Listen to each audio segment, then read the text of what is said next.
m'appelle Arthur et je suis médiateur au Musée du Verre. Aujourd'hui, je vous propose un atelier d'impression dans lequel on va réaliser comme ceci des portraits en gravure. Un portrait, ça peut être une œuvre figurative, comme cette œuvre de Bruno Romanelli, un visage dont on reconnaît clairement les traits. A l'inverse, cette œuvre de Libensky et Brichtova représente aussi un visage. Pourtant, il est beaucoup plus difficile de reconnaître le personnage. On dit que cette œuvre est abstraite. Pour notre gravure, nous allons d'abord réaliser un dessin ressemblant de notre visage, pour ensuite le transformer et en faire un portrait abstrait. Pour cela, nous allons avoir besoin de matériel. Je vais vous le détailler tout de suite. Comme support de gravure, on utilisera du carton, par exemple des paquets de céréales, un stylo bille, une paire de ciseaux, un rouleau pour encrer, de l'encre ou de la peinture, une cuillère à soupe et des feuilles de dessin. Je fais un dessin avec mon bic en appuyant très fort, de manière à marquer le carton.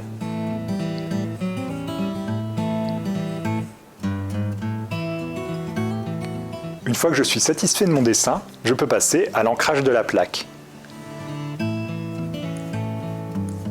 J'étale l'encre ou la peinture sur un support lisse à l'aide d'un rouleau. J'encre progressivement ma plaque et je n'hésite pas à faire plusieurs passages de manière à ce qu'elle soit entièrement recouverte de peinture. C'est le moment de passer à l'impression. Je dépose un papier sur ma plaque et je commence à presser avec le dos de ma cuillère. Je passe bien partout sur la plaque afin de ne pas laisser de zone blanche. Une fois que c'est fait, on retire la feuille et on peut découvrir la gravure. Voilà, j'ai terminé ma première impression. L'avantage avec la gravure, c'est que maintenant, je vais pouvoir retravailler ma plaque de carton pour ajouter des détails et des contours. Pour cette deuxième étape, je rajoute des éléments.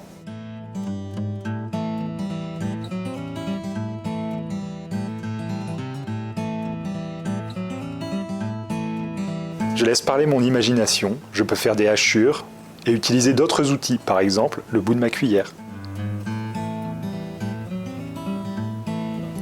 Ensuite, je peux refaire une nouvelle impression.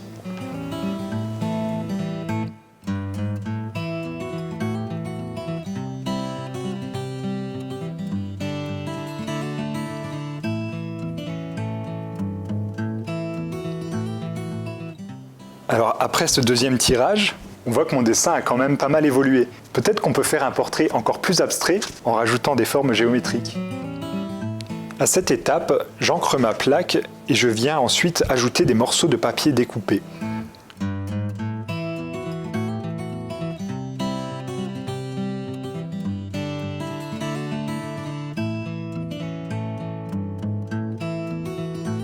Voilà ce que j'obtiens après ma dernière impression.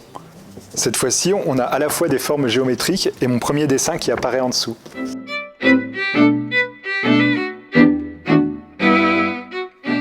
À votre tour de réaliser votre propre gravure. Et on se retrouve la semaine prochaine pour un nouvel atelier.